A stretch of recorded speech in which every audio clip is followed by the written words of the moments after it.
Hybrid জাতের আম, মাটি সংলগ্ন একদম মাটির সাথে ধরেছে। সেই আমটি আমি পেকে গেছে, হারভেস্ট করব মাশাআল্লাহ।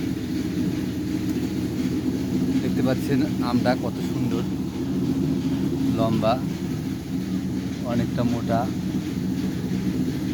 এই সকল আমের চারা নিতে চাইলে আমসহ এই সকল গাছ আছে, আমসহ যদি চারা নিতে চান দেওয়া যাবে।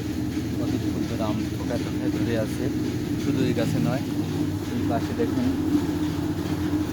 এই পাশেও ধরে আছে কত সুন্দর বড় বড় আম, অনেক বড় আম। 2 কেজি, 2.5 কেজি, 3 কেজি পর্যন্ত এর চারা নিতে চাইলে যোগাযোগ করতে পারেন। আমার হোয়াটসঅ্যাপ নাম্বার 01772937750। আম সহ চারা, জিও ব্যাগ টপ সহ বস্তায় মাশাআল্লাহ। এই আমটি 3 কেজির ঊর্ধ্বে ওজন হয়েছে।